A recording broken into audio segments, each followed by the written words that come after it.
T-minus 3, 2, 1,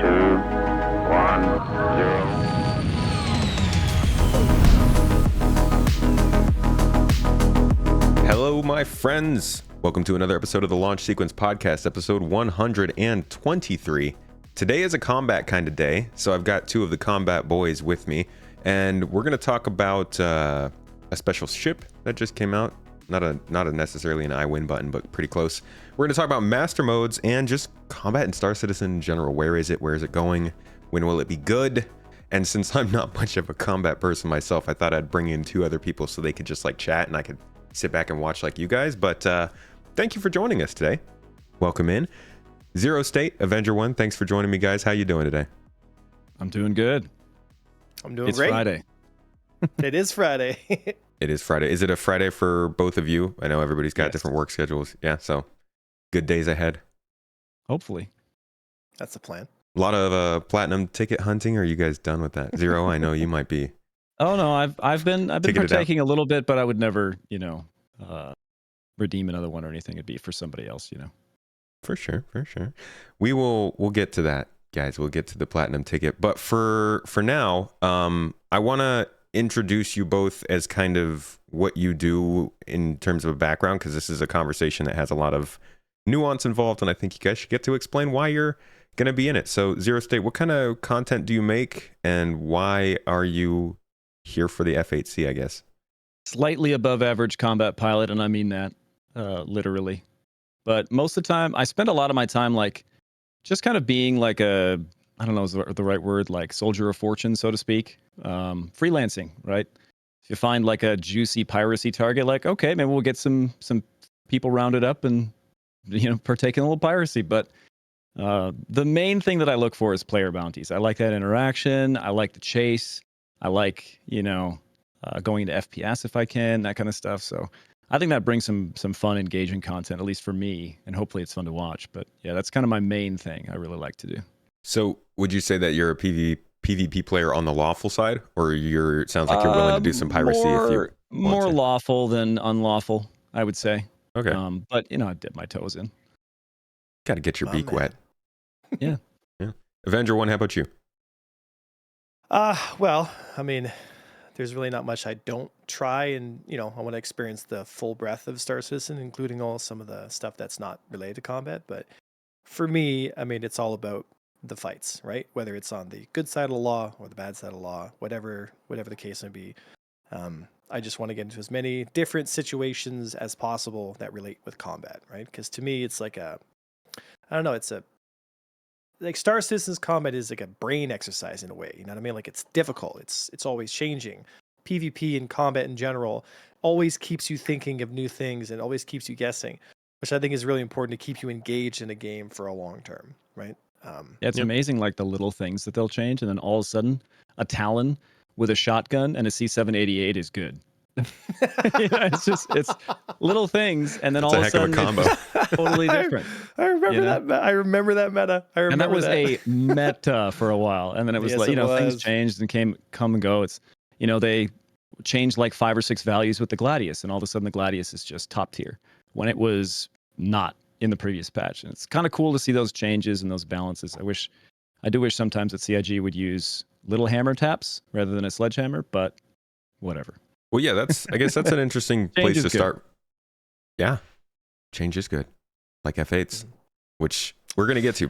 But Yes. first, let's talk about the changes, because that's a huge topic for people. The way they balance the ships in this game, the what people feel is inevitable nerf that a ship gets shortly after launch, and the fact that like they're going to be balancing ships for a long time.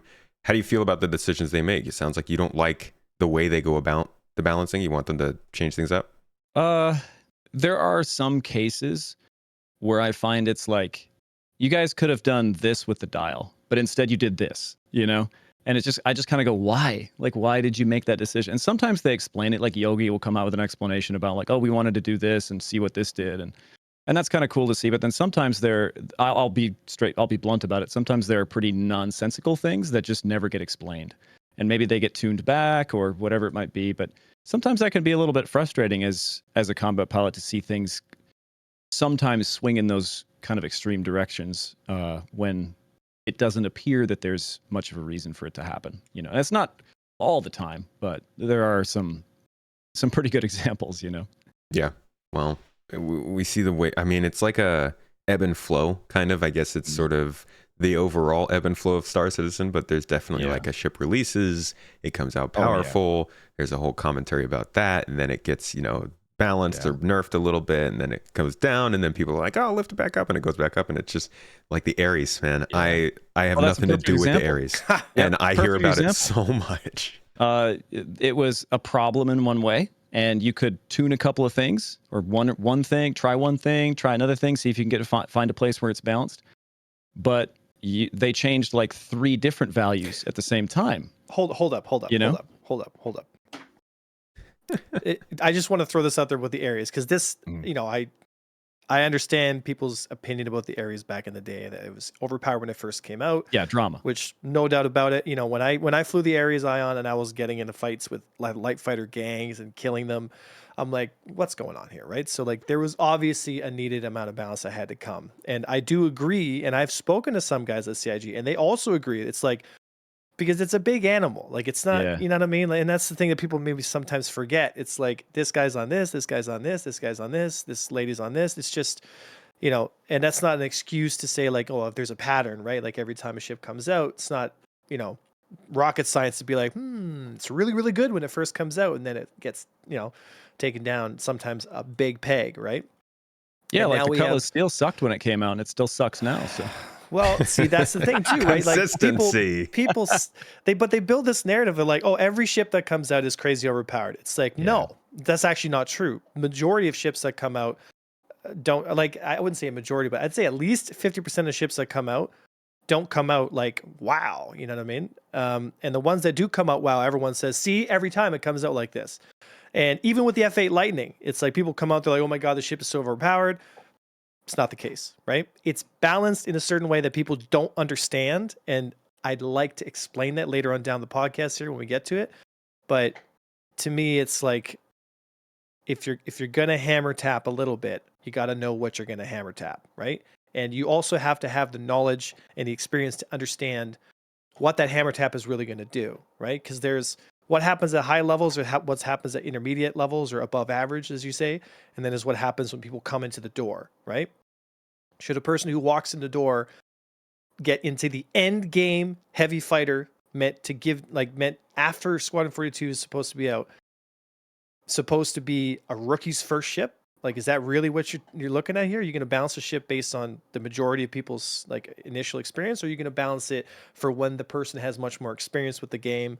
Now they get that end game fighter, then they can really step into it because it's balanced for that high level. When it comes to the balancing, I mean, the biggest thing for me that I always come back to is the fact that just the game's always changing anyways. So, I think that's something that would be interesting to hear from you guys about the fact that we are getting engineering literally over the course of the next couple of years. That's going to change how different ships are valuable. We're going to see things like the Maelstrom damage system.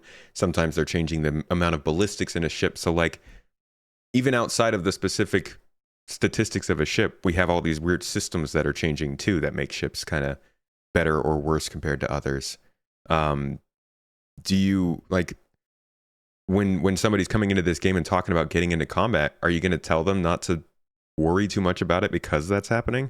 Or are you still telling them to like dive into the nitty gritty, min-max, figure out what your perfect ship is? I'll definitely say that more often than not, probably. I think there are some people that come in and say, I've got 2,000 hours in Elite Dangerous, and I was a tweaker, and, I tweaked my ships to be perfect. Like, they are interested in that gameplay from day one, and they want to dig in and find out what every module does and how it does it and how it works and how it works best. And, they're new to Star Citizen, but they want that depth immediately. That's the kind of player that I feel like you want to feel out and be like, okay, here's what you could do, and here's what you could look into, and here's, but then there's other people that come in and say, hey, I'm new to the game, and I want to fight some people. I want to fight things. I want to fight people. And it's just grab a ship and go. There's different types of players coming in different ways. And I think that's kind of, you point them in different directions based on that. At least myself, there's probably a path that a lot of people take where it's like, you're a noob, you get blown up a lot, and you get better, learning little things here or there. But. Yeah, that's fair. Hey, how about you? Do you do you tell people to sit back and think about the fact that everything is changing anyways, not to get too caught up with it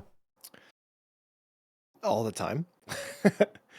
I always take the position of what is currently in the game right now, and then I talk about the intention of where it wants to go, right? So, for example, the F8 Lightning, as of right now, a lot of people have the standpoint that the ship is overtuned, it's way too good, and I kind of take it from a different perspective on that balance side. But when it comes to like, how do I say this? Not sound like a total D-bag. Ships are meant to fill roles, right? And the roles are the important part, not so much the exact nitty-gritty of how the ship is tuned, right? If a ship, like, for example, I don't know, a MISC Razor, is outperforming most light fighters, it's stepping outside of its role, right? People should be aware of the roles, and if they're coming into the game, understand that the ship that you want to pick is in the role that you want to play, right? But if you're getting too lost in the weeds, like, oh, this guy is like 2Gs more and this and that, like, you could talk about it and you can accept the fact that the current state of the game is like this, but you don't and shouldn't get into a place where it's like, that's the way the ship's always going to be. That's how it's balanced. It's totally wrong. CIG is bad at their job. You know what I mean? It's just like, pump the brakes. It's not always the numbers. Like the numbers, I can't remember who it was. One of the YouTube videos I used to follow for like ship news would say, I'm not going to talk about the numbers. I'm just going to tell you how the ship sort of is meant to work. And I appreciated that because like the numbers change. I think it might have been Seer the 6th, but I thought that was a great way to look at it. Look at the Gladius. Gladius went from being an S-tier dogfighter for almost 5, 6, 7 patches in a row. And now it's barely an air-tier, like it's barely an A-tier fighter right now. Right? Only from one change, right? Changing the nose health to dramatically lower than what it was before. So now it can't really win any trades and, arrows beating it, ships that, are so much tougher. And there's a lot of, those little reasons, right? But the intention is to have the Gladius be a dominant dogfighter, right? Sure. So whether it is right this second, you can argue. I mean, again, there's one thing to take it for what it is. Like in this patch, these are the best ships right now, and this is why. But then there's also like, especially if you're going to buy a ship, right? It's like you buy a ship based on what it's supposed to be in the future and what it's going to step into for its role, not what it really is. Like the Cutlass Steel, right? Mm-hmm. Cutlass Steel is a bag of hammers. It's terrible. Like it's been terrible since day one. But at some point down the road, the Cutty Steel would be a genuinely viable option. So if you want the Cutty Steel, it's your money. Right. Oh. Yeah. That's about the only thing I could say is it's your money. And you can throw it out the window of a moving car if you want to. It's your life. Well, yeah. And that's kind of like whenever people make comments about how like, oh yeah, CIG's doing this and then doing that, this isn't going to work. It's their job to make it work, right? In the long run, whatever they add to the game, at some point they have to make it so that the people who are playing the game enjoy it. Or maybe it's a bad feature, but like whenever people are talking about, like you just said, oh, this ship it's going to get damaged too easily, it's not going to fit into the combat role well, this and that, it's like, well, that they have to build the game around it to make it better. That's their responsibility. But let's dive into the F8 because you did bring that up, and that's kind of the big topic of this last week. Really, it's God, there's just so much surrounding. It's like multiple layers of drama. It's got tendrils in Squadron 42. Obviously, now it is wreaking havoc in Star Citizen and like just everything. So let's start with a basic breakdown. What are you guys' first impression of this combat thing? I'm one of those people that I do feel like it's a little bit overtuned, but only in the way that it feels like it excels for the most part in every way that a fighter could excel without having many or even any of the downsides, of the genuine downsides. Because even if you start losing a fight, especially if you're in space, you can just outrun people because it goes 1337, which of course is a joke by CIG L337 LEET, that LEET speak. It's a joke, and it's always been a joke because they just had it that way. And it won't be that way in the future, I'm sure. But it's weird right now in the game, to have it be able to just disengage and not have to worry. What's like the fastest speed of a comparable another heavy fighter? The Vanguards go like 1100. Yeah, so Uh, the fastest Holy crap! the This thing's fastest smoking heavy them. fighter to respond to that is the Scorpius, right? Scorpius will go, I think it's like 12 something, right? 12, 1240, 1260. Somebody's going to Yeah, correct us in the it's comments, I'm faster. sure. Yeah, I can't remember off the top of my head, but it is faster than light fighters, so it can disengage the Yeah. light fighters at like Yeah. 20 meters per second. But you still can disengage, right? I mean, Yeah. I think the Scorpius is actually in a pretty good spot, relatively speaking. The issue with heavy fighters right now is not so much the speed; it's the velocity of projectiles mixed with the distances engaging at. Yeah. So I mean, if we Yeah, had for a me, I kind of go like, okay, if you're in a heavy fighter and you think to yourself, I'm kind of tanky, right? Like I can take some abuse, I can get in there, I can brawl, right? And that's like the F8 feels like a real brawler. You get in there and you start brawling. The Sentinel or the Vanguards always felt kind of like brawlers. You get in there and you're there to like mop somebody up. You're there to win. And if you start to get in trouble, that's when you start to get kind of scared because you're like, if I start to disengage these fighters, like I have to do that well, or these fighters are going to catch up to me. And it just, when you fly the F8, for me anyway, I don't feel that way. I just feel like if I want to leave, I can just leave. And that I think presents a problem for the current flight and combat model. Just from what are you going to use? If you really want to win, what are you going to use? So is that the main con? Like if you were going to put a list or a table up of light, medium, and heavy fighters, would the main con of a heavy fighter for you be the inability to disengage easily? Or? Yeah, I might put it up there. Maybe sometimes visibility. I mean, that sounds weird, but or roll speed. And Avenger, you've talked about in your video I watched, where you talked about how its roll just feels so smooth, and super it can just snappy. and it can just rate fight, And I noticed that the roll is like, it feels like it over rolls, a little bit, unless you're holding the boost key, and then it's like snap, and it really gives you that response. But that comes down to like, as you get seat time with the fighter, you'll start to really feel as to like when you need to let off, right? You kind of like smooth into it, you kind of learn to anticipate what it's going to do and how it's going to do it. Yeah. How do you feel? Oh, sorry. Yeah. No, that was really it. I think I would put maybe roll speed, maybe visibility, and maybe top speed, kind of near the top of that list of like things that a heavy fighter might feel as a con or might feel as like an Achilles heel, Okay. And Avenger, you've kind of made a video about this. How do you feel the F8 fits into the role of a heavy fighter? You were talking about roles earlier. I think the F8 sits exactly where it should sit. I think it does have like a lot of beatable. So, for example, we did a lot of testing with the F8 against really great pilots, guys that from different squadrons, guys from my squadron, like guys who are very high in leaderboards, like guys who know what they're doing, right? And they're still losing to a single arrow, right? Like if they're in a duel F8 versus arrow, the arrow's winning a lot of times, right?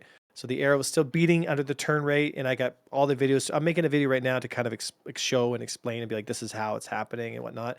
And people are like, well, F8, why is it a single seat fighter? Well, that's actually one of its, like, that's the reason why. If you had a second seat in the F8 Lightning, you'd be able to control the turret, which means you'd never be able to rate fight the F8 Lightning. The Vanguard doesn't really care about getting too much rate limits because there's a turret gunner on top. So he just turns the turret onto him and be like, oh, you want to get around me? And it kind of pushes them away. Same thing with the Hurricane. The Hurricane's turret is amazing, right? For our less combat inclined viewers, like let's assume that I'm super on top of all of my combat terms and I know exactly what we're talking about. So for all of them, what is rate fighting? Sure, I apologize. I'll come from a point of view as a total rookie. So the reason why the F8 Lightning is sitting in the right spot is because it's balanced for the S tier of players and S tier of the game itself, right? So we have, A tier military FR66 shields, right? Then we have B, C, D, and that's it. So we have the same kind of philosophy when it comes to ships. There are certain ships that are C, B, and A tier ships. A tier being the best we can possibly buy with our money, right? Whether it's in-game money or our actual money, right? Depending on what time you buy it at. But we have tiers of ships, right? Now, some ships exist in those tiers. The F8 Lightning exists in the highest tier, along with the Mark II Hornet, the F7A, along with the Vandal Glaive, along with some other ships that maybe we don't know about yet. But those ships exist in S tier, which means they're balanced against each other at S tier. Now, you can argue to say the F8C civilian is not meant to be S tier. and they can argue, oh, it performs at S tier, but it doesn't, right? If you're losing dogfights to arrows, you're not an S tier fighter, right? If more than half the time you're losing when skill is equal because of a mechanical issue with the fighter, which means the turn rate, the time it takes for the nose to orientate itself 360 degrees is slower than the time it takes for an arrow to get its nose around. That means that my ship can stay closer to you and you'll never be able to turn your nose onto me. So I'll never have to worry about the fact that you have 8 guns because you can never get them on me to fire, right? Right. So, and if you don't have a turret that's controlled by a second seat, you can't just turn the gun onto me if I'm trying to orbit you and shoot me. So you're at a bit of a disadvantage. There is a skill ceiling where in order for you to kill the F8 Lightning, you have to be at a certain level of skill to even get that opportunity, because most pilots, especially rookie pilots and even most intermediate pilots in this current flight model, do not have the physical skill to execute on a rate fight against an F8 Lightning at high speed closer than 200 meters, right? So this is where you have this problem where people explain, oh my God, the ship comes out, it's super overpowered. Of course, CIG is making the money, this, that, and the other. And to me, I'm like, okay, well, we tested against dueling. And let's be honest, dueling doesn't happen too often in the universe. So let's test it in a team fight. So we went up against another organization. They had mostly F8 Lightnings. We had mostly Hornets. And guess who won? We killed more F8 Lightnings than they killed of Hornets by substantially more. I think we killed 8 or 9 F8 Lightnings. They killed 2 Hornets, right? So if you look at the team fight, and you look at the actual stats of what's happening with this fighter, where's the argument to say that the F8 Lightning is not doing well when it's losing to the Hornet and the Arrow and other ships in categories that are slightly lower than it? Because I think the majority of people aren't at that point where they can see that difference because they don't have this flight skill yet, right? what would you say outside of that? Yeah, you agree there? Well, I'll push back a little bit on one thing. If your goal isn't to kill the other guy or be killed, which in the PU, in AC, you play in AC, your goal is to kill the other guy and not get killed, right? So that's, most of your fights are like that, and third parties happen and stuff. But in the PU, let's say that you have a CS5 and you have a bounty hunter that comes after you. He's in an arrow and he's very, very skilled, and you're in a lightning and he starts winning. You just leave. A mantis tries to chase you down, you just leave. And I know that that's just one value to change. I've mentioned it a couple of times that how fast it is, but that's kind of where I see a little bit of the imbalance. Like, okay, if the fighter only went 1200, if every F8 pilot had in the back of his head, I may not be able to run away, that to me would maybe make a tweak that would say, okay, the ship is very powerful in the right hands, but even the most powerful, pilot has to keep that in mind that, I may not be able to run away, And if the best pilots know they can run away, let's say you took on that other org that had all F8s and you had all Hornets and stuff. They lost a couple of F8s, you lost maybe one Hornet, whatever, and they just decided, well, we're just gonna survive. So they just run away. They would just do that, Okay. So you left Idris undefended. Well, sure, maybe, but I'm just saying, in the course of a team fight where it's a bunch of fighters versus a bunch of fighters, and in the PU that may happen a little bit more often where there's a skirmish and it's like, oh, you want to kill the other guys? Well, you can't, because they could just outrun you, Sure. No matter how skilled you are, no matter how you're beating their fighters' mechanical disadvantages, they can just run away, and that's always kind of been the case. As a bounty hunter, that happens to me all the time. And you could get a Mantis pilot or something like that, and even a Mantis could be effective with a 20-kilometer range, which again, that's not supposed to be in the future, whatever. Against F8s, but as soon as they're out of weapons envelope, it's just cruise, and that's it, So it's what do you do to tweak that? Maybe you just tweak that one value, top speed, a little bit, and just say, okay, let's see how that does. But again, it being CIG and what I mentioned before with the sledgehammer thing, they might not just do that. They might not just go, let's turn down the speed a little bit and now see how it does, and see how people engage with the fighter, But so yeah. So I like that point, because it brings up a much larger issue that is so much bigger than just the dynamics between a Hornet or an Arrow and an F8 Lightning, right? I mean, you can take that same situation and argue it for the differences between a Talon and a Gladius, right? You can argue the same issue between any ship that has disparity in top speed. What you're doing is you're putting a hard limit on this ship is aggressive against this ship. And if this ship doesn't want to fight, this ship cannot chase them. because they simply do not have the top speed to catch them. As long as you can get the joust and reverse the circle and off you go. For those people listening who don't know what that is, means turn towards your enemy and fly towards them really fast. So by the time he turns around, you've now extended so far away, he can't stay within gun range, and off you go, right? This is an issue with the current flight model we have that's fixed in master modes, right? But one thing is, it's better. One thing, it's better in master modes, but one thing is for certain, is that this specific issue will never go away, because there will always be a disparity of speed and energy depending on certain fighters. There will always be a limit and an envelope of engage, disengage, and that's good. However, the problem is coming from the fact that when you do get into a fight, you have so much time to make that decision where you're like, I'm losing this fight, I better leave. Yeah, that's fair. And then you're kind of there for 10 more seconds like, yeah, I'm losing this fight. Okay, see you later. You're saying that's true with the F8? Well, the F8 Lightning is like that. The Vanguard's like that. The Hurricane's like that. Every ship in the game. Heavy fighter? About like the Vanguard. I was actually just going to bring up the Vanguard. I think the Vanguard having a little bit lower top speed does make you make that decision a little bit earlier in the fight. Like, because the F8 is like, you can get your shields all the way down and start taking hull damage and be like, okay, I'm losing this fight, it's time to go.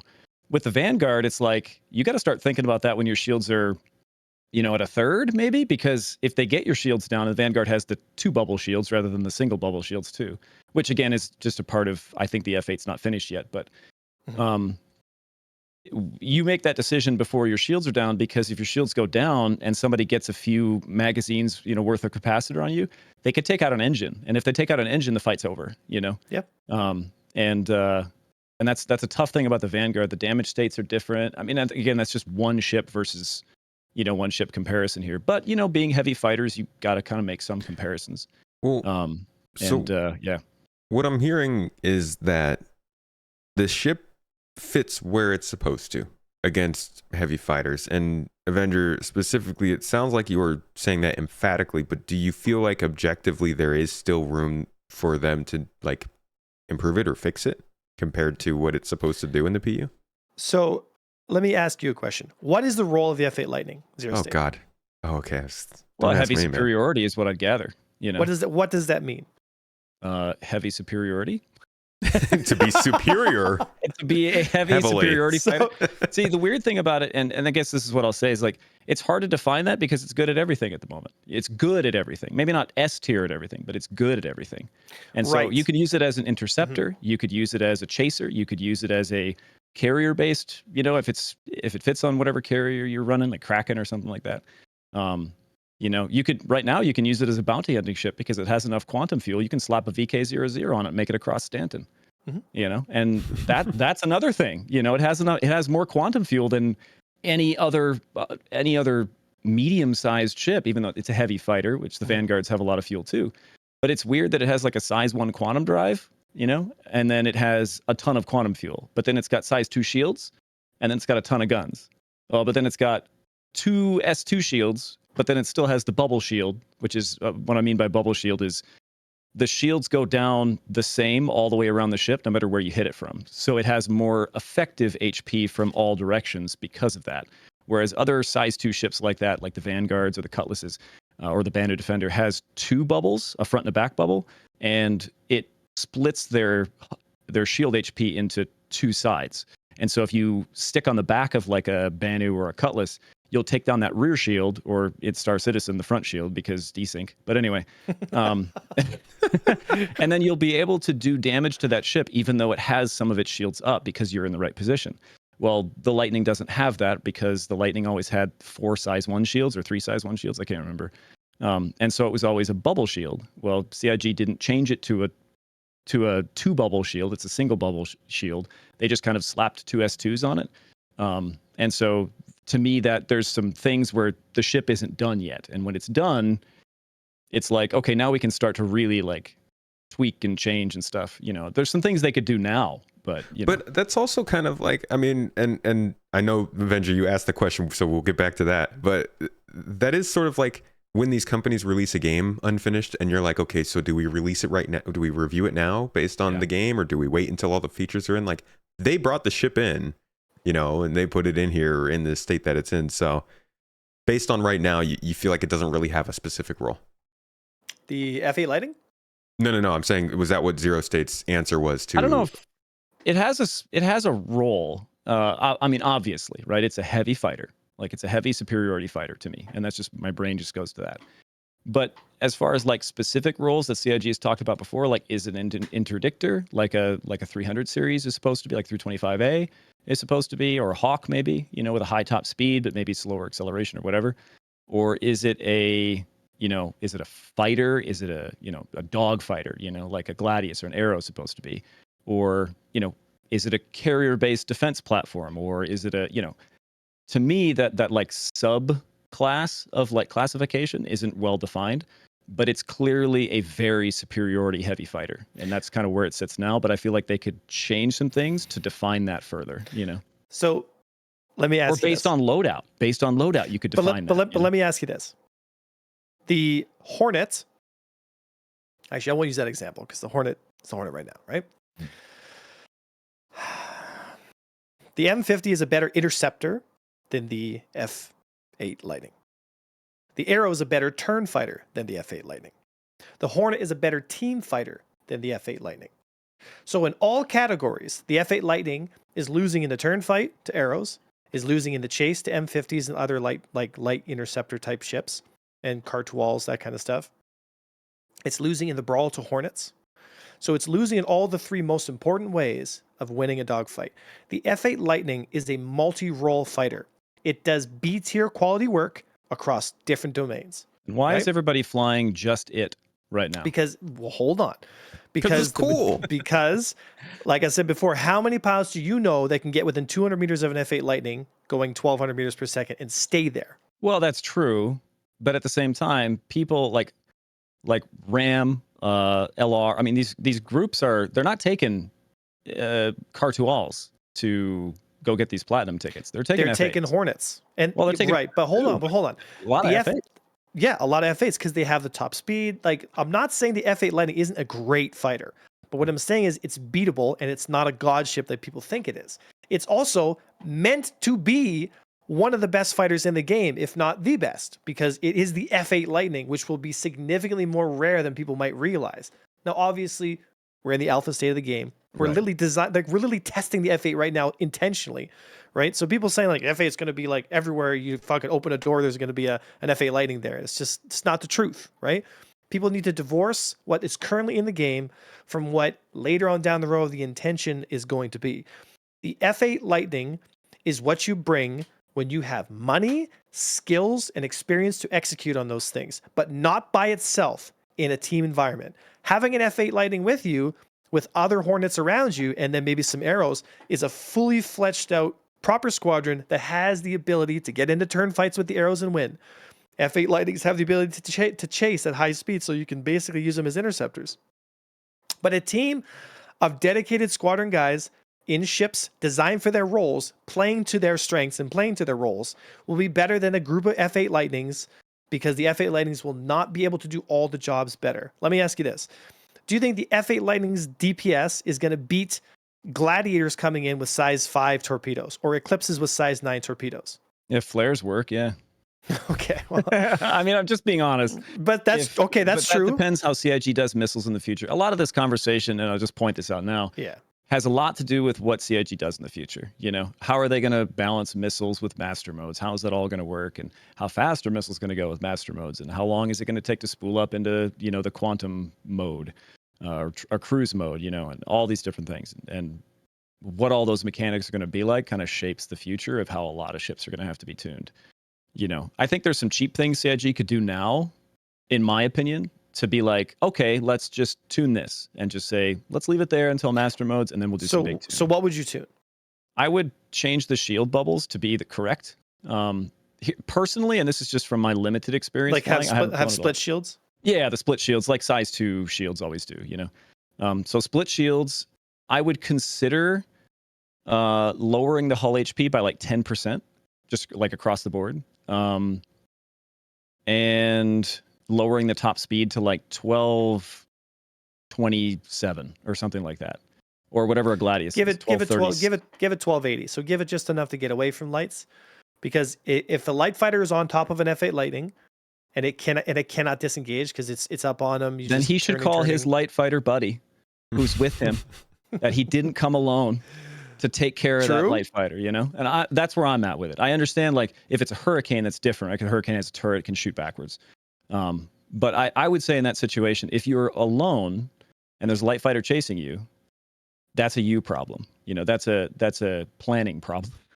Maybe, but that's kind of true with any ship, you know, like Cutlass or even a Hurricane. If your shields are out and you're really low and stuff, the Hurricane can kind of like have a barb to fight back against a fighter that's chasing it. But you know, if you got two fighters around you chasing you, that's, you know, you're kind of dead if your shields are out in a Hurricane. You know, well, that speak towards again the role kind of idea. Like you were saying, maybe this is a carrier fighter. Maybe you don't take this outside of a battle group where you guys are going to have backup from maybe a close by carrier class ship or something. Or I think CIG could do the right things with the Lightning, and I don't think it would take a whole lot to turn it into a ship where it's like, okay, this is a very powerful part. Like, this is one of the core vessels of a group of fighter craft.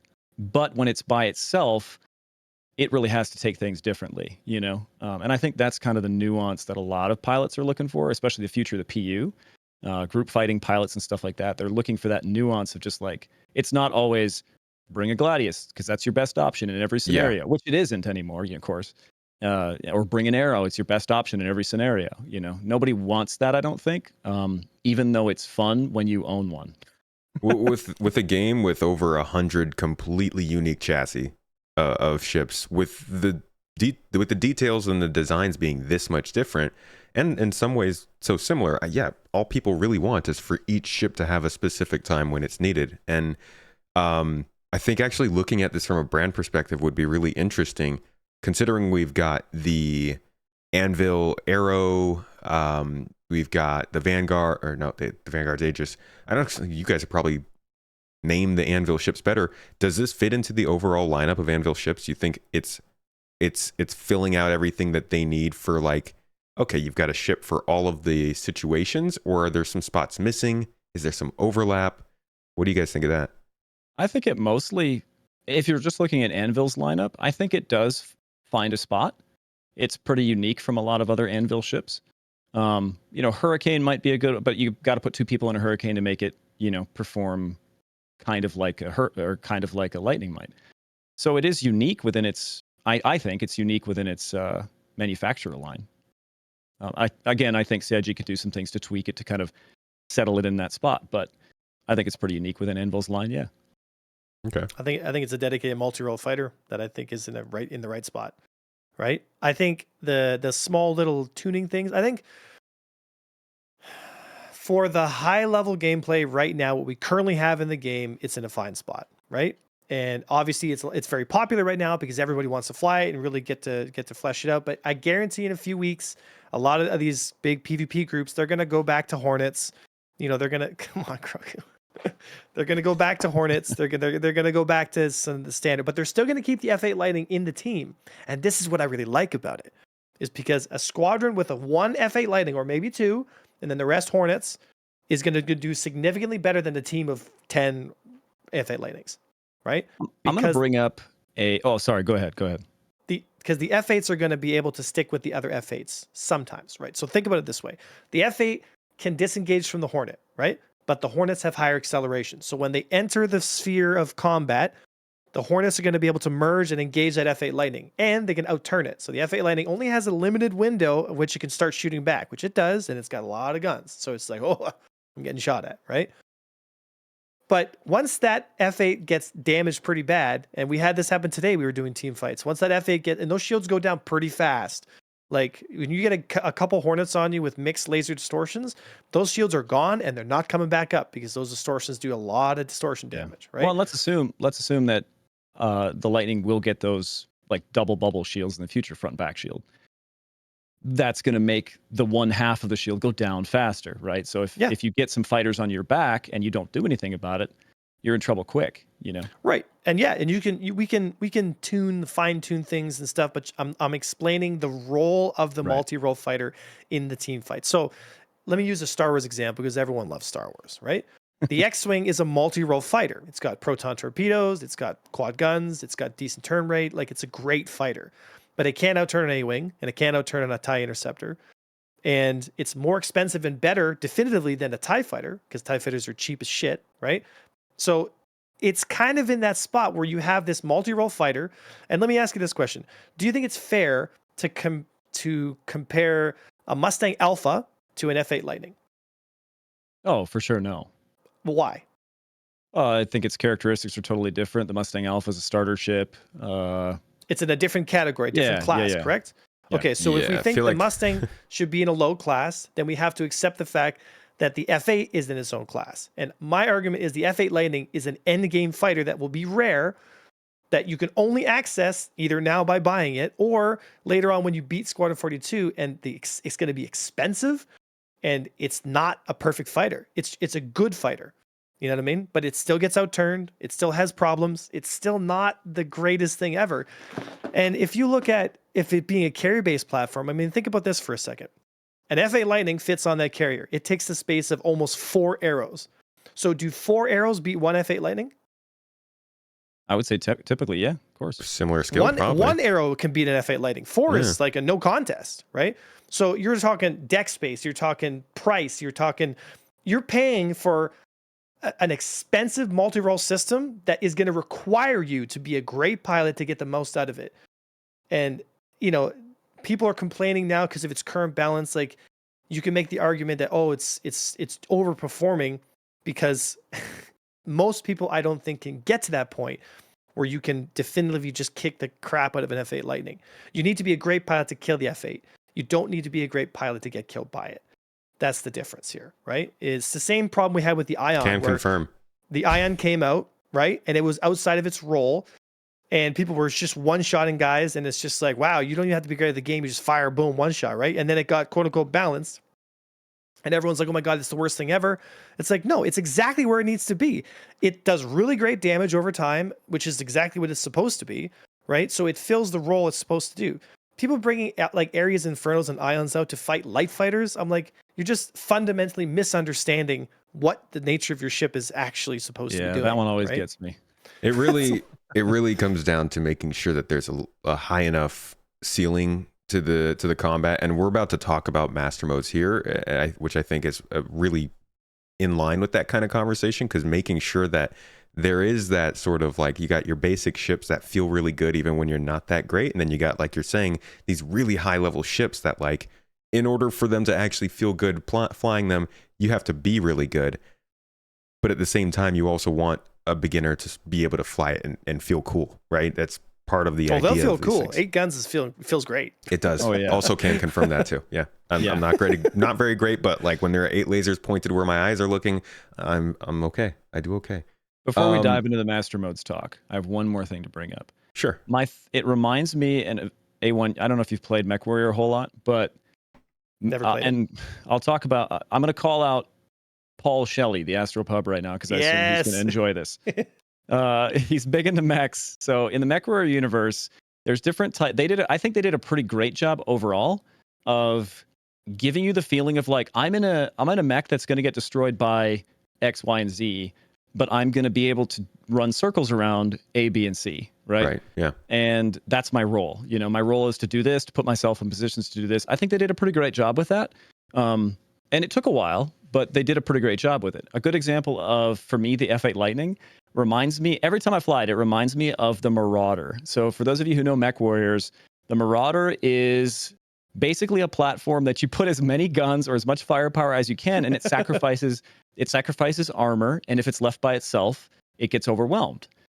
But if you walk around the corner and there's a Marauder there and it's staring at you, just punch out, eject. Like, you're done, you know. If it's got the right outfit, and you can fill it full of lasers, you can fill it full of ballistics, whatever it might be. It's one of those like overwhelming firepower kind of mechs, but it sacrifices some armor, or it sacrifices engine size, so it can't go quite as fast, or it sacrifices maybe visibility or whatever it might be. And I think for me, before CIG finishes it, and then that's a very important part to mention, is that the Lightning's not done yet. Like with the shield thing that I mentioned and things like that, it might currently lack some of those things that make you kind of palpably go, okay, here's what it's really good against, and here's what I should watch out for, you know? like the top speed thing, right? You don't have to watch out for anything for the most part if you can just shift W and always get away from it, Yeah. or almost always. There's So that's kind of it, like I said, it reminds me of the Marauder in that way, because it's fun. It's fun to pilot a Marauder, but you have problems if you don't do it smart, Mhm. I think a lot of people get into a Marauder mech, or there's different mechs. So like the Hellbringer's another one like this, where you can just fill it full of lasers. You get into these mechs and you go, I want to be a sledgehammer, but you realize that you're not as tough as a sledgehammer is, but you deal the damage of a sledgehammer, and you have to think that way in order to be effective. And if you don't think that way, you're going to get got, And I think that's cool gameplay, and I think the Lightning could make its way into that place. I don't think it's quite there yet, But yeah, so that's my thoughts. I just wanted to bring in the Mech Warriors into the conversation. I feel like the company itself has to communicate that difference and those specialties of the mechs or the ships or whatever it might be. And it's kind of like you can choose to either gamify the heck out of it and literally just put it in like a little text box underneath the thing and be like, this works great against this and this and this. Or you can make it super simulated and be like, you got to go out and fly this ship for 1,000 hours to understand what its strengths are. Where do you guys feel like Star Citizen should sit in letting players know this is the Hornet? Obviously, don't fly this yet. Try the Arrow first, kind of deal. It's actually the opposite, but go ahead. I was just going to say it's difficult to see where they're going and where they should go with that, because like you want new players to have fun, but you also want veteran players to feel like they always have something to learn. And I think it's hard to make that nuance happen without things like engine and weapon tuning, overclocking, and all these other little things that you could, if your ship has 3 things that you can use to have pros and cons, like I upgraded my shields, that's a pro. My EM signature is higher, that's a con. Like that's obvious, right? A new player can figure that out. But Elite Dangerous is an example of a game that you can change almost an infinite amount of things on your ship. I've seen ships that did nothing but fit hull reinforcements and the heaviest hull that they could, and their whole goal was to hit the other ship until it blew up. They didn't even fire their weapons. They would just ram. Solid. And it was hilarious because that was a legitimate thing. Yeah. And you had to learn, like, okay, this guy he's in a cutter. It's super heavy. And he's just boosting straight into other people. Like, clearly he has the ramming loadout, that's his goal, is just to ram other people to death. So we have to outplay him, in other ways, I think that's kind of cool, all that nuance, and how much can CIG create that nuance? It remains to be seen, Yeah. But there's a baseline that has to be there. Yes. Before we start getting into Nuanceville, we need to have a solid base foundation, and then from there, then we can get as expressive as we want with the different weapons and all the different. Yeah. So let's talk about master modes before we run out of time. Sorry. Yeah. So I definitely want to get to master modes, but I really did want to hear, because that's key. That's huge. Like we've spent half this podcast talking about like understanding what a ship is meant for. And at some point, CIG is going to have to be super clear to players about how that's going to happen, whether it's like a bar at the top that has some sort of number, like you were saying, Xerostate, where you are moving those meters back and forth, or what? What's up? Yeah, what they need is AI that if you're flying a ship that's like the wrong ship for the job, the AI, like you're in a fight in like an M50 and the AI like make fun of you or something, where they're like, look at this idiot.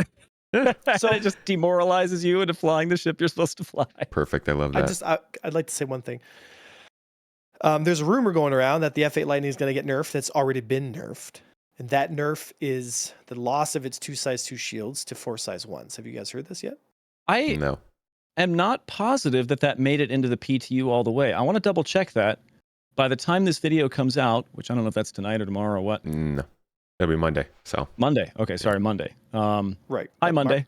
But mark my words. Just let me finish this thought real quick. Yeah, sorry. Go ahead. Is when those there's this. I feel personally like people are screaming at the top of their like nerf it, right? Because they're missing the whole point of the ship and they're missing the fundamental reality of where the ship actually sits between where it's perceived to be sitting, right?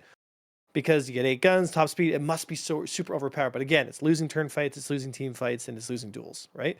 So it's losing on all 3 categories to the ships that are dedicated for those specific jobs, which is the point. It's a multi-role ship. It's not supposed to be toe-to-toe with the best, duelist or the best team fighter and that kind of stuff, right? But this attitude of like, nerf it now, like it has to get nerfed because it's too good, right? And take the shields away because the shields must be the problem. It's just too tough.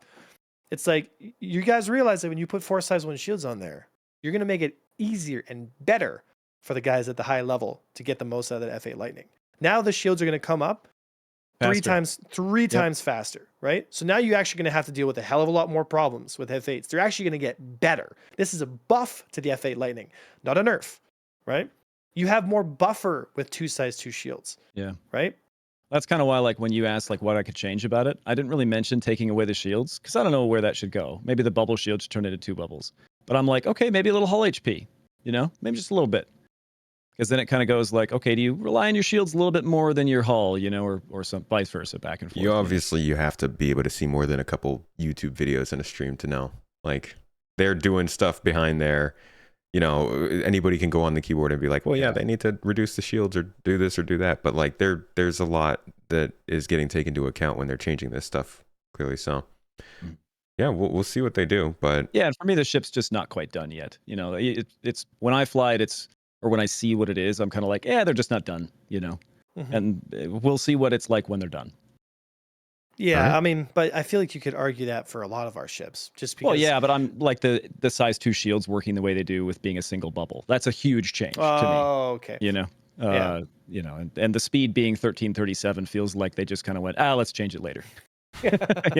I'm sure they'll tweak that at some point. It sounds like something they'll tweak, but who knows? Yeah. well, I mean, let's I talk- like having oh, the top speed. Sorry, I just want to finish off this thought. I do like having the top speed because, in reality, the top speed forces fights to happen, right? So when you're running for an F8 Lightning and you're in a Hornet, for example, right? You're trying to get out of there, right? You're going to get that initial distance right away because you got more acceleration. So you're going to be able to get to that top speed right away. And so the F8's going to slowly start closing in on you. So you can't just indefinitely stay disengaged. The F8's going to be coming. And it's like, ooh, he's going to fight. You know what I mean? So now it forces you to turn back into this bubble and come back in. And then people can merge and you begin fighting again, right? Yeah. And again, right? Like, if you have interceptors, M50, small things like that, you can chase the F8 Lightning, right? If you have a Hawk is faster. Like the Hawk just gone, right? So, you've got stuff Well, the like Hawk goes 13, 17, 19, something like that. But it's close. It's so close that like as long as you and again the Hawk has more than 20 Gs, like it's 20, 21 something whatever, right? So it's the same light fighter acceleration for its boost bar that lasts 0.0 seconds or 0.08 seconds or whatever. It's yeah, like, I mean, look, there goes my boost. Yeah, maybe the Hawk's a bad example, but M50. No, it's not a bad. It's not a bad right? example. Or I see what you're Razor, saying. right? Like the Razor. They nerfed the Car 12 to the ground. It only has 16 Gs now. It's terrible, right? So, and that's not bad that it got nerfed because it was just such a ridiculously annoying system to engage. But, it's just. Sorry, let's go to master modes. But, I mean, I personally think that the F8 is filling what its intended role is supposed to be. I do agree that we can change some things and tweak some things, right? But people are asking for such a fundamental cut to the ship. And it comes from a place of, I think, ignorance and arrogance, because it's like people think they know so much about the game that they themselves can say the game has to be like this and that ship has to get cut down because it's pay to win. It's like, you ask any of the 50 or some odd F8 Lightnings I've shot down in the last 10 hours with my arrow alone by myself and ask them if they feel like their F8's a pay to win ship. Or all the F8s we've shot down in team fights by good pilots who know what they're doing. They're going to look at you and be like, no, the ship's not overpowered. Like, it feels a really cool role that forces fights into dogfights. So it gets people back into the engagement, right? So in a team that has one F8 Lightning and a couple Hornets, they're going to do better than a team of just Hornets, right? Which I think is cool because it adds dynamics. It adds roles. Like in a proper soccer team, you have a goalie, you have defense, you have offense, right? You don't have a whole team of soccer goalies on, like, this doesn't happen, or a whole team of offensemen and no goalie. I mean, like, if they could all everyone use has their to- hands, that'd be pretty powerful. But you see what I'm saying, right? It's like there are roles to play, and I think Yeah. I think that I'm glad that they have that new system where they can test ships against each other 1,000 times, because I mean, obviously you can give the ship out to the community as much as you want, but like a closed system with actual equal skills, and just like a closed environment test is going to be nice to at least know that they can do that now instead of relying on us all the time. I'll give this last analogy before we move on. It takes 2 seconds. Imagine you have a Formula One driver, okay? He's in a Formula One car, okay? And now put a guy who doesn't have a lot of experience and put him in a Formula One car, okay? But don't let him get out of first gear. Now you put him up against all the Ferraris, the Mercedes-Benz, the Williams team from Red Bull, and you say you can't get out of first gear, and you find out that this car is actually faster than those other cars because it's the fastest in first gear, right?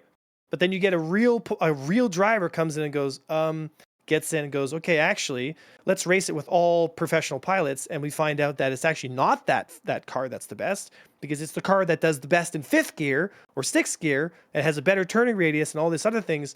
But you've got to get to that point where you can start to see those differences, right? And I feel like there's such a fundamental lack of understanding with this current flight model that you have all these people stuck in first gear being like, this car is not fast enough, or it's too good, or whatever, because it's beating all of us, because they're used to going to the local, go-kart track and goofing around and having fun there, right? And I don't mean to sound like a D-bag, but it's just like, you got to get out of the go-karts and into the professional cars before you have before you can make a qualified opinion about where the ship is currently standing in the global scheme of things, right? Because are we balancing this thing for its global position where it should be, or are we taking into account the masses to kind of make them happy? And then people go like, wait a minute. And then they start to, because remember, those rookies will eventually become great pilots as time goes on, right? Well, that's what this is focused on, doing just that, right? Introducing people to better ways of fighting. I mean, when I say this, I mean the master modes. So the whole idea of kind of contracting the distance and speed that people are fighting at is meant to push them more towards fighting in a way that highlights the way that these ships are different, no? In a certain way, yes, right? And it does reduce the throttle skill needed to get close enough to get guns on target. Because let's be honest, I mean, and even sometimes I'll be playing and I'll just be flying around, and I chuckled today on stream. I said, like, I don't know how people could play this game like that aren't as into it as I am. Like, because if you're a new pilot, like, you're not catching anybody. Like, you're just not. You know what I mean? So, and I feel like I really do feel for people, and that's why I try to educate as much as I can, right? But this is the current flight model we have. In order to get the most out of these things, you basically have to be a professional pilot, right? So my argument is still the F8 Lightning is not in a terrible spot. It's actually quite good. I do agree. Put 4 size 1 shields on it and see what it does. It might reduce its shield output by a little bit, but for the experienced pilots, they're going to be able to mitigate that. But you're not going to change the position the F8's sitting in the high scheme of things unless you fundamentally change the nature of how the ship is going to. Unless you make it a specialist. You say, okay, I'm going to make it an interception specialist. Okay, cool. But then it's not a multi-role fighter. That defeats the point of the F8 Lightning. It's a multi-role fighter, right? Yeah. From the beginning. That's what Anvil even said from the beginning. They're like, this is our premier fighter meant for the military. It's the best we can possibly put together, designed to be a multi-role platform for the military, right? Yep. Because the I've military always seen it. I've always seen the F8 Lightning, and I've said this a couple times, but it looks to me like, when you just look at it, it looks like a kid took a Lego version of a saber and just kept adding shit to it, like wings and guns. And he's like, let's put more thrusters on it. It looks like a 12. And I love the look of it. It's cool. It looks mean, right? But like, it looks like a 12-year-old kid took his Lego Technic set and took a saber and just kept adding stuff to it. That's how I've always seen it. You're 100% right. It's so busy. It's like little wings coming out of nowhere. It's fun to fly, There is stuff everywhere. There's stuff literally everywhere coming off the ship. The front looks like gorgeous, but then it gets to the back and it's just, there's so many little fins and stuff going on. You're just like, what is going on here? So anyway, sorry. Yeah. It's pretty crazy. Okay, so Master modes. Got about 10 minutes to talk about master modes now. Right. How about we just dive right in then? Tell me what you guys are thinking of it so far. It's odd because the Gladius is the only thing that you can really test, right? I mean, the only thing that I've tested is the Gladius. So it feels a little weird not to be able to like feel it with other size ships. So it's been hard for me to get a real gauge on it, It's hard to be like, I'm a Gladius and I'm fighting another Gladius. How does it feel? It feels like I'm flying a Gladius, And it would be kind of interesting as they add more presumably as they add more ships and, get a lot more of them activated in master modes, how that'll really work out, Oh, I'm a Gladius and I'm fighting a a Vanguard or something, Right. and how The that stuff how we've that's gonna been feel. Yeah. talking about for the last hour. Yeah. So, but it feels interesting. It feels a little bit, to me, it feels a little bit more arcadey, but that might not be a bad thing, because when you have a flight model that has problems you can't fix, you have to change the flight model, and so it could be a good change that solves a lot of the issues that, we complain on a daily basis with the current flight model. So I think it's a great idea. I think, Avenger, after you give your initial thoughts of this, I would like to get that from you guys, the list of complaints for the current flight model, because a lot of people, myself included, we just use the flight model as a way to get from point A to point B, and we don't get into the nitty gritty of kind of I guess it's mainly the combat side of things that is where the flight model really comes under scrutiny. So I think listing out kind of what the problems are, and then maybe we can talk about, again, we don't have too much time, but talk about how Master Modes is aiming at those problems. That would be good. But before we do that, Avenger, could you just kind of explain your initial impressions of it? I know you've put out a couple videos on it. What's your summary? Oh, it's going to be a He's getting ready for a lot. Yeah. It's not a paragraph. It's actually quite Just kidding. simple. I'm just kidding. It's a couple paragraphs. He cleared his throat. Be ready. It's too soon to get a really great kind of understanding of master modes. What I love about master modes is mechanically on its foundation, it makes sense, right? You need to understand the difference between flight model and flight tuning, right? The flight model is the difference between space combat maneuvering or standard control mode and cruise / quantum boost mode, right?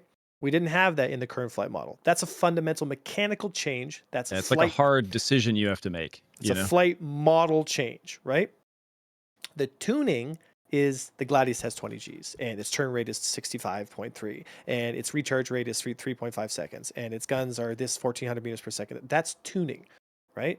That's finding the interplay between the fighters to make it feel fun and engaging and skill-based, right? Having stats over here makes it less skill-based, but having stats over here makes that's all tuning. And people have trouble separating the tuning from the model, right? Master modes as a model is a win for Star Citizen. And people will start to see that as time goes on, right? The tuning, I hate. I'm not a fan of the tuning. I think it's way too restrictive in some ways, and it needs to allow the breadth of movement to be there, right? Because if you take that away, then you might as well just make the game no 6 degrees of freedom, just make it a flight sim. Where is it restrictive? It's restrictive in its top speeds, and there's too much of a disparity between standard control mode and afterburner / boost mode, right? Because there's a difference, right? You got cruise mode, which switches your ship entirely into a different function, right? Yeah, the run mode. Yeah, you want to run away, that's what you got to do. Which for clarification mode, right? Before people start getting it, because cruise was what it used to be called. Now they're calling it Cruise navigation mode. Yeah, nav mode, cruise mode, whatever. Yeah. But whatever name you stick on it, the function is the same, right? CIG. You're not fighting in nav mode, right? So if you get engaged or targeted in nav mode, you immediately hit that button, boo, you slow down. It's like instant. It's like Pokemon. He's like, oh, got into a fight. You know what I mean? And it's just like, great. Fits perfectly with Star Citizen. Yeah. Yeah, I just, but there has to be some concession there, because the truth is, and people don't want to hear this, but the truth is most people are not good enough to fly at high speeds. It's just too difficult, right? And not only is it too difficult, it still doesn't solve the fundamental problem of, if you don't have infinite acceleration, how are you going to simulate closing distances? And Master Modes fixes that problem, right? Because we have asymmetrical thrust accelerations based on the orientation of our ships. Our retro thrusters are slow compared to our main thrust, right? Which means that when we hit our afterburner mode, we're going faster if we're using our main thrusters to go towards the target, which means the person that's chasing you is going to be able to catch up or stay with you. But as soon as you turn to face him, you're now pushing against with your retro thrusters, and he's going to close on you, right?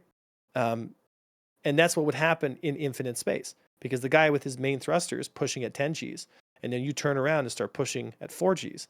If it's infinite space and there's no speed limit, he's going to always close on you, right? Until he's right up on top of you, and then you can get into a turn rate battle. So Master Modes fixes that fundamental issue, and it allows people to actually engage in the chase, which is part of dogfighting. It's just like chasing people around, like, oh, get them through the asteroids here. I mean, Chris wants that World War II sci-fi dogfight feel, right? And I think a lot of people want that too. And in order for that to happen, we need certain mechanical barriers in place to actually simulate that, right? Yep. In the current model, unless you're a professional pilot and you're spending 8 to 10 hours a day playing this game, like, you're not going to get that chase experience. I mean, I get it all the time, but I'm also like, I make a career out of teaching people how to play. You know what I mean? So you shouldn't have to be somebody like me to get to that experience, and Master Modes will get like you to that be good experience. at it is one thing, but to have the experience of it, like I feel like a new player should be able to have the experience of that, Yeah. without being exceptionally good at it. Well, that's what people complain about all the time, right? Oh, you show us these trailers where all this cool gameplay is happening, but we don't get that. It's like, well, I do. They need to manufacture a game that can produce that for even the most unskilled players. And I think that the idea of getting into a space chase in an asteroid belt is like, everybody only believes you'll ever see that in a movie. I don't know if I'll ever experience that in Star Citizen. You're saying that Master Modes might help us to get to that point. I think there's a lot that goes into getting somebody to only run away in a fight. Everybody wants to turn and shoot. So I'm still interested in seeing how that develops. But the idea of moving Master Modes into a place that makes combat maybe not as realistic, maybe not as true, but it makes it more fun for everybody. I'm Star into Wars that. isn't true, but it's fun. Are we making a video game, or are we making, we're making a video game, right?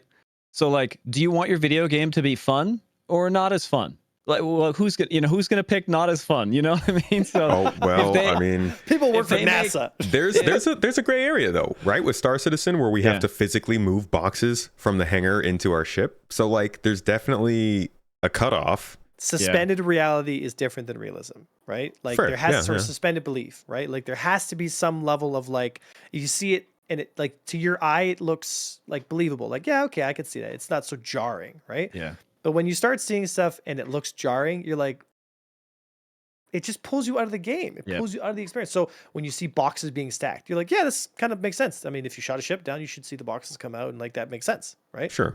But when things are appearing out of thin air and stuff like that, you want to reduce that as much as you can. And for combat too, you don't want ships to fly around and all of a sudden they take like little jagged right-hand turns at high speed. You're just like, what am I looking at? Tic Tac UFO? Like, what's going on here? Well, it's like, I'll bring up Burks here. This is his response to anybody who complains about realism in his chat. He always says, listen, we fly crab ships made by tree people, and our main enemy in Squadron 42 is space sharks. Let it go. He's just like, you got to suspend the realism a little bit. He's to not have wrong. fun. We are historically at war with the turtle people. Oh, those turtle people. We fought bird people at one point and we beat them.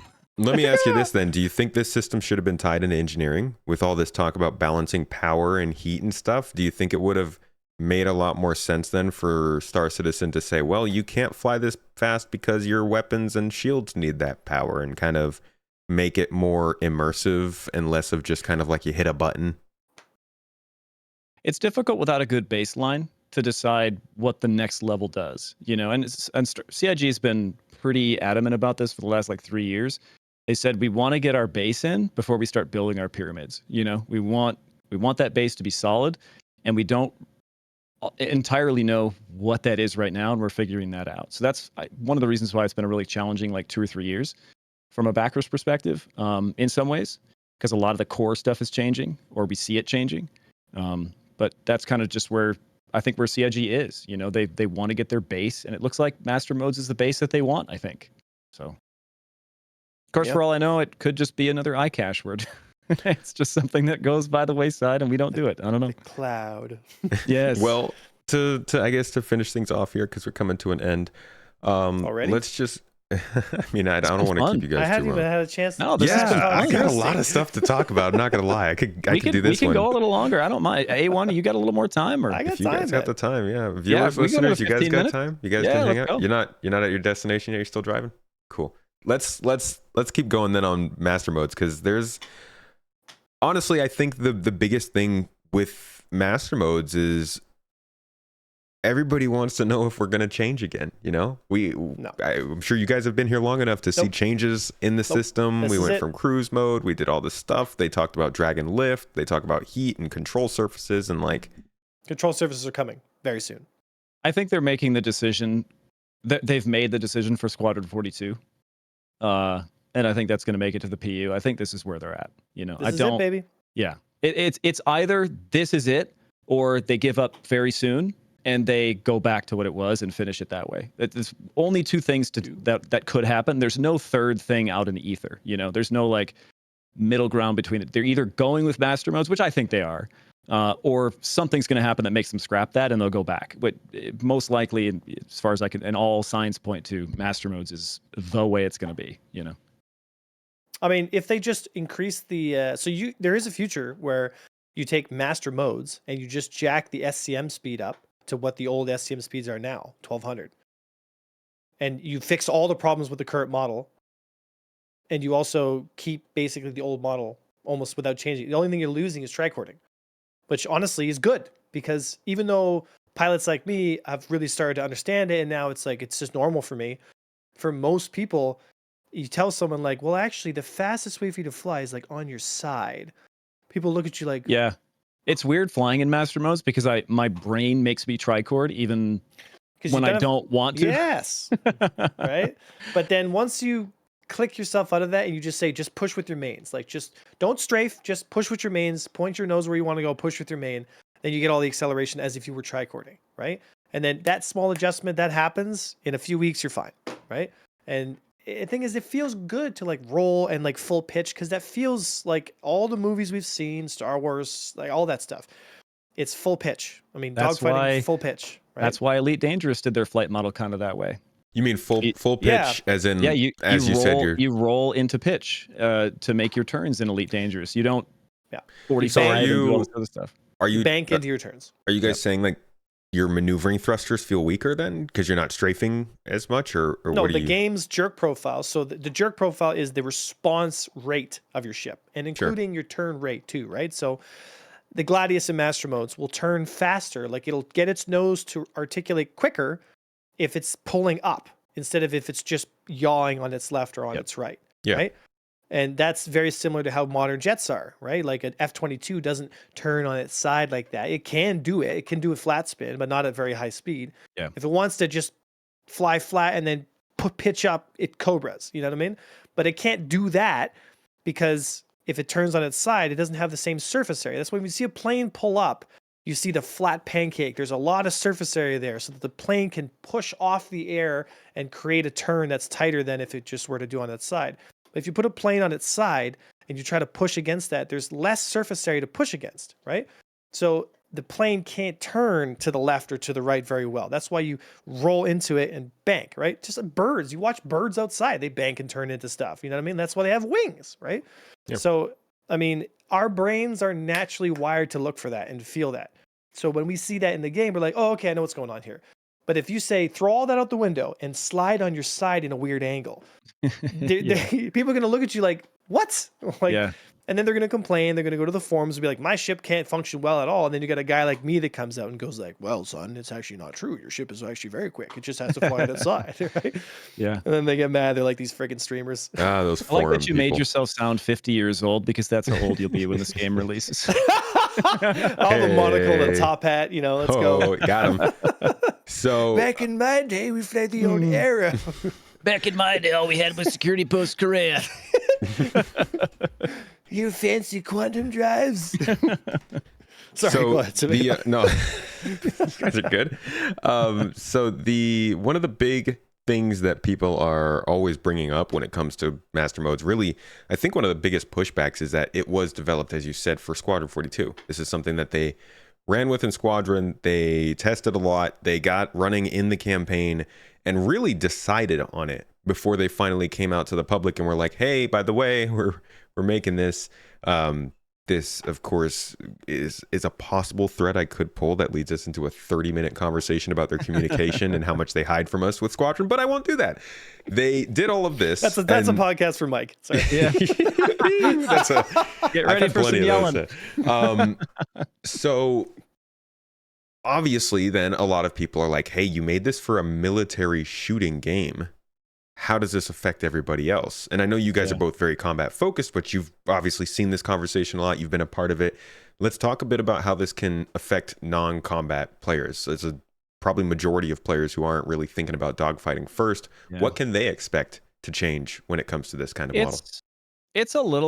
For me, it's a little bit hard to tell because I've never flown a Hull A in master modes. How is it going to feel in master modes? You know, I mean, you get the gist of how it's going to feel. It might breed a little bit more control for the average, like A1 said, our brains are wired to look for the way that these ships kind of fly in master modes. It makes more sense to your base brain, you know, as a human in today's world watching planes fly, it makes more sense. And so the average person just picking up the game will go, oh, if I roll or if I bank and then pull up, that's how the ship's going to work, right? And then they do that and it works like that. And they're used to it, which I mentioned it briefly, but that's a big reason why I think Elite Dangerous did their flight model the way they did. It caters to HOTAS users a lot. Not that dual sticks aren't good in Elite Dangerous, they are, but I think Elite or Frontier made a game that caters to how players experience flying in video games now. And they applied that to a space universe. And I think a lot of players enjoyed that. And it was when I played Elite Dangerous, it was very easy to get into that flight model because it already made sense to you, you know? So. I mean, that's why we have stronger bottom thrusts on our current model to kind of simulate lift. Yeah, that and a couple of devs probably smashed into the planet trying to land. Couldn't flip around fast enough. Yeah, Yogi's like, that's it. We're making stronger upstream. The way you are talking about it does make it sound like this is a huge thing. I remember back when we actually moved away from the idea of like cruise speeds and SCM speeds, tons of backlash from people who were wanting more of that simulated sort of space sim, like traveling and moving and maneuvering, and felt like it was becoming more arcadey. This feels like a really big step again, more towards arcadey, as you said towards the beginning. Is this something that's, I haven't gone on Spectrum or Reddit really. Is this something that's affecting the same crowd the same way? Or are those people have they accepted this reality, or is this just not that bad? I think a lot of people don't have the flight time that somebody like A1 does, for instance. What do you think? I think in the current model, there is 0% chance for trading and industrial pilots to survive. Less than 0. I think in master modes, they have a chance. I think ultimately people need to understand the difference between a hull ship and a military vessel.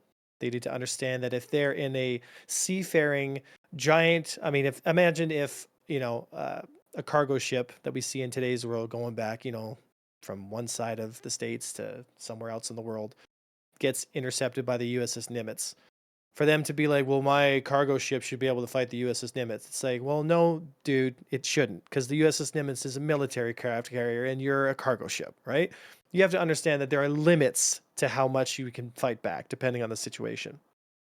But if you're in a cargo ship and you have a good support team with you in recon, you're going to be a lot safer, right? And people need to wrap their heads around the fact that in master modes, you will have a little bit more of a fighting chance.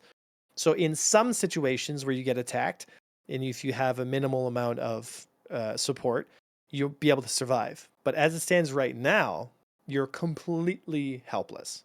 They're completely helpless, right? I mean, even a fully crewed A2 is going to lose against a Mustang Alpha, right? If it takes enough time to drop its ship. I mean, if you get interdicted in the middle of nowhere, so you've got all the time in the world, you're 6 million kilometers from Crusader, and a Mustang Alpha's engaging. I mean, that one little Mustang Alpha is going to kill that fully crewed A2. It's just going to take 20 minutes, right? And that's where we are right now with the current flight model. So that's why Master Modes is going to be changing some things, right?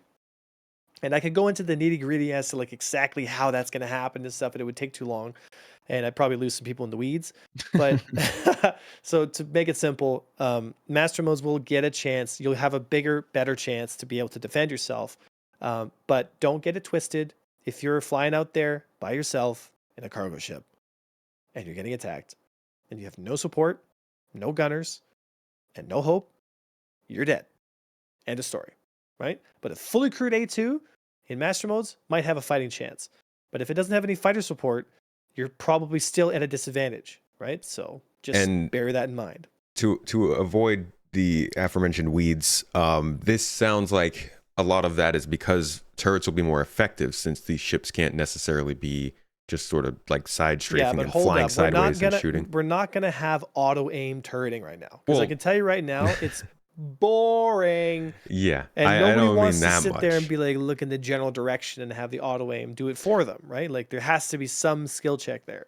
Well, I mean, from the context that I'm getting from your conversation, that you guys are saying about the idea of a lot of the drive is coming from your rear thrusters now. You're not doing as much of that sort of sliding sideways and shooting people. It sounds like when you're fighting a ship with turrets, you're going to need to be flying straight on, making passes on it, rather than just sort of circle strafing around it and shooting it. Is that? Yeah, it'll be more linear, right? So in the current model, if you're flying a spaceship and, let's say my cell phone is my spaceship, right? So hopefully I don't show my credit card information, right? So here you go, flying your spaceship around, right? And I'm engaging you, I'm chasing you, and we're traveling this direction.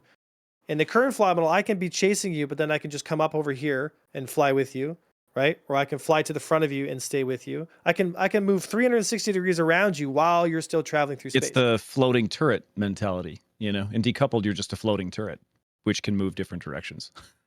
Right. But in master modes, that is going to be limited by the cone, right? So once you're at max speed, in order for you to get up around here, you're going to have to boost and keep your nose facing towards where he's going. So if you turn your nose to start engaging him, you're going to lose airspeed and go back to the back position, right? Which is as an example. So it's going to get turrets to actually face to the 6 o'clock position and try to shoot them as they're corkscrewing and closing in on, right? So there's going to be more gameplay. It's going to be more fun for you as the turret gunner to kind of like look at the pattern and then not use auto aim, but to look at it yourself and go, okay, I'm going to see where he's here. Okay, that's when he's like cresting the turn, fire there. It's more fun. It's more engaging. It's also risk to light fighters now at engaging, because turrets will actually have a meaningful way to stop them. Because as it is right now, as long as you're outside of 600 meters and you corkscrew, the perfect aim is actually what's causing it to miss. So doubling down on that sort of arbitrary speed limit in space, though, that I think gets some people pretty annoyed. The idea that you turn your nose and suddenly you're slowing down, even though you're in a vacuum. Yes. Yeah. Well, it's the reality is, if you boost in master modes, you'll go like 500 meters a second. As soon as you let go of the boost key, even if you're decoupled, you go back down. Yep. Yeah. Makes no sense in space, but it's okay if they make a good video game. It's okay. Right. It's rough. I don't like it, but crab you ships, gotta tree people. It's okay. It would be great. Again, if they tuned it, then this wouldn't feel so jarring, right? Like right now we go 200 meters per second. So we're kind of going like this, and then we go up so we triple our speed and boost. It doesn't make any sense. Like what we should have is 400 meters per second with only 100 meters per second more on top of that. So you're only that top envelope you kind of push, and only from your mains, right? So if you turn around, you can backpedal at 400, but if you boost, you'll go 401, right? So you'll go 1 meter per second faster because you're in boost mode, because you're facing towards them. But if the guy is chasing you, he's going to get that 100 meters per second close distance, and he's going to get on you pretty quick. So there's some interplay. The feedback cycle and implementation of master modes is going to be a long time for anybody who's, thinking this might be a 321 feature, even 4.0. I think at the minimum we'll see it on like our squadron ships at first, and then I think it's going to be a while to really tune this in, like you're saying. But that's okay. Yeah, that's okay. I mean, the game itself takes a long time, so they've got some time. To finish it off today, let's talk about, really, I just want to hear something that you guys are looking forward to, whether it's a feature or a ship. Doesn't have to be citizen con thing, doesn't have to be let's make it a near-term thing, something you think we might see in the next year or two. What's something you're looking forward to? I'm going to throw one out there that's pretty far out there. I like the idea of armor. I really hope we see a cool armor system. I know it's a long ways off. You're asking for a lot, man. I know, and everybody's but I love the idea that, like, okay, example, right? Like a Talon could be better at killing cutlasses than an arrow is, or whatever. because it uses higher caliber weapons. Like, that's cool to me. The idea of that, like a bigger weapon can punch through thicker armor a little bit better. So there's more nuance to all of the combat and ship choices and maybe even armor outfitting choices and stuff. I know it's way out there, and I know that that's like, I'm on the copium a little bit saying that, but I think it's a cool idea. And I think there's like, if they make some good decisions with it, it could add so much nuance to combat. And the way it could change things for like industrial ships, having thick skins and stuff like that. I just think that's really cool. So to me, it's that. I know it's a long ways off, but that's the thing I think about the most when it comes to combat.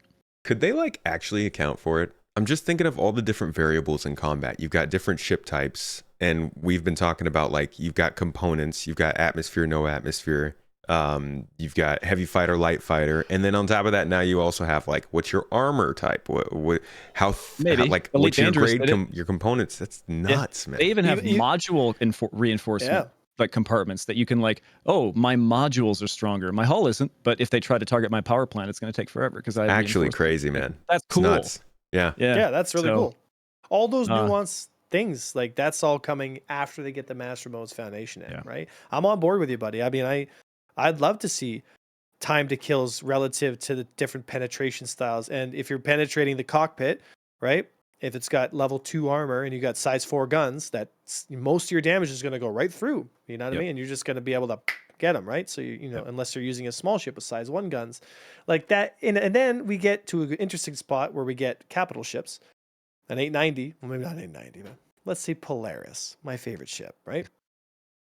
It's got size 10 shields and size 7 armor or whatever, right? And it's like, well, you need a size 5 or 6 gun in order to even do damage to it. So you can be shooting size 3 gun, like size 3 lasers into the side of the hull. And it's just like, lol, like it just bung, bung, bung, bounce off. Like an M1A1's tank doesn't give a shit if a machine gun shoots at it. It pings off the armor and the M1A1's like, someone's shooting at us. Like, which would be cool because then like a gang of gladiuses can't just bully an interest to death. Because it'll take 40 minutes, but eventually when things aren't just HP pools, that'll be really cool. You know? Yes. I was very happy when they started talking about that during, I think like their combat summit was like maybe a year and a half ago. I think that was the first time they mentioned, they were like, yeah, we're trying to slow speeds down. We're going to come up with something. It's like their first sort of premonition of master modes. And at that same time, I think they were talking about that idea of like, you're not going to be shooting your javelin with a gladius. You just, it's not going to do much. So, well, and like weight versus armor too. Like, an arrow flying at, the quote everybody likes when I say it is an arrow flying at Mach Jesus into the side of a hammerhead should do nothing. Nothing. I mean, maybe like a little dent in the hull or like takes out one of the turrets or something, but it shouldn't crack the thing in half, like it does now. And it's because there's no weight to collision damage. They haven't figured that out yet. It's just kind of like this object hit this object, did this much damage, and there's no nuance there. They could easily solve that by putting a damage ceiling on there. I mean, it would look a little bit goofy because you'd have a guy going Mach Jesus. It would bounce right off the front of an 890, and people are like, whoa, that guy should be dead. But it's like, but we have a problem. We have a real problem right now where people are getting trolled pretty bad by some guy or some girl or whoever flying a ship at Mach Jesus, and they're killing their big. I'm glad it's catching on. Multi-crew ship, because it's lame. It's so lame. It's like you get online with all your friends. God forbid something happens and you crash out for 20 minutes, 30, 40 minutes trying to form up. You finally get on board without crashing, or you crash 5 times, and now you're finally on board with all your friends. You get all your things together. You take off, and some guy rams you inside a cuddy. Like some guy rams you with like a little ship that took him 2 seconds to get. Yeah, goes, a Herald or a Razor or whatever. Yeah, lol, skill issue. Like it's just like you just like. How do you know how I spend my weekends? Jeez, are you watching? That's right. You know what I'm saying, right? It's right on my book. It just ruins the time for everybody. So it's just like if you're that kind of person, you're not cool. Like go home. Stop. I think a lot of people don't know how much the time to kill is going to go up. Because of things like armor and the damage system and stuff. Like a lot of people are like, man, I'm vary. Instead of being like a line, it'll be in some ships like a bell curve, or just like if you're in this situation, you're very survivable. If you're in this situation, you're not very survivable at all. Yeah, I think that's so cool. Yeah, it's so cool. The idea of that, it kind of gives me goosebumps thinking about my old days in Elite Dangerous when we would have as much PvP as you can have in Elite Dangerous. and you'd kit your ship up just the right way, and you'd be like, I got this guy. Even though he's got a superior ship, I got this guy because of the way that I outfitted my ship. It's just so cool to think about, or how I put myself in this situation. You know, it's very cool. Yeah. It's going to be, people will be less focused on death in this game. Can't right wait now to we skill focus shot on death a people lot. with rail guns or like broadswords again. You know, that's something fun. Anything but laser repeaters. Anything, really. Anything but singes. Anything. Well, Avenger, what's your feature or ship that you're looking forward to? Look, I mean, my heart's New mining always, changes, right? It's, I mean, obviously. I mean, look at me. I mean, it's 99% of your gameplay. So. I mean, pretty much. I mean, I do mine a lot of salt. Avenger I mean, Mining Squadron. So much salt. Yes. Man. AMS, perfect. I lose sleep over the players. I absolutely love the platform. I think it's so friggin' cool. I can't wait until that ship is in the game and we have enough deck space for me and a couple other guys in the Avenger Squadron. You know, we got our guys on board that do ground stuff. We got guys in the sky. We got engineers and people on multi-crew. And my whole gameplay arc takes place on board that ship all day. Like a perfect day for me with a perfect stream would be on that ship, like taking off, fighting, doing some PvP, coming back, reloading, everything off that ship. You know what I mean? When that's in the game, that's what I'm really like. That's what I'm excited for. Once that's in, man, everything else is just gravy. Everything else is gravy. And I got a Polaris, not bad. Polaris is going to be in the game. Yeah, I think that we might see it at CitizenCon. I think we might see a status update. It's been on monthly reports. Absolutely. They haven't shown it since last year. It should be finished in December, so. Next We'll December? No, this December. No. Just in time for dude. Squadron 42. Absolutely not. No. That's right. You heard it here on Space Tomatoes podcast. Squadron 42 launching There you December go. 2023. We are now Yeah, in the man. Pyro system. Yeah, and it's actually not going up in price. It's going down in price, believe it or not. That's So- right. $15 on Steam. Boom, Oh boy, there you get go. it now Confirmed before, here. before they sell out. If that's not true and it's not actually there, look down in the show notes below. You'll find emails for Xerostate and Avenger 1. Go ahead and send them all your complaints. Well played, Tomato. Well played. Speaking of which, guys, thank you so much for joining me for this. This is good times, and I think really informative. Like the future of combat in this game is all over the place. The F8 obviously has, made people forget that maybe a little bit, but I think this was a good talk looking at how that ship's going to file in, the combat itself, master modes. So thank you both for joining me, as well as the email addresses where you can send all your hate mail. I also would like to put all the links to their own content down there. So guys, before you go, please let the folks know where they can find your stuff as well. Xerostate, please. I'm live on Twitch all the time. I have some YouTube videos that are old, and I'd like to keep doing that. So I'm on YouTube, but I'm also on Twitter. I post stupid stuff there often. I see them. Mostly confirm. Twitch. Xerostate on Twitch. I'm Avenger 1, Avenger __1 ONE, so 1 at on Twitch, which I am streaming almost every day at 2 o'clock Eastern time. I have a decently sized YouTube presence and a core skills playlist for people who are interested in getting into PvP who maybe want to start from a baseline, right? So go to the core skills playlist and go through that whole list, and it'll give you the baseline, and then you can go from there, right? So you're more Nice. informed and get more out of the game. Right, and if then, you go to his YouTube and you watch all of his combat videos, it unlocks the mining videos. So you got to make sure to watch all those. That's right. And then it unlocks the mining That's videos. his, his real sweaty content. Yeah. Yeah, those ones, I mean, those are for my Patreons. and then I never go on Twitter, even though I have one. So I got to tell you, I man, enjoy my mental health. the underscore game in your name threw me off for the longest time. I know. I always thought it was one Someone underscore. has Avenger 1. I could never get it off him. So Does somebody also have Avenger underscore 1? Apparently, yes. What the That reminds me, I'm selling one username. I'm guessing Avenger 2. I have a it platinum just ticket doesn't- for you there, buddy. Oh, really? That's what we didn't It was talk given about to me today, by huh? CIG. Yeah, Xerostate's deal with the CIG Oh, come on. devs.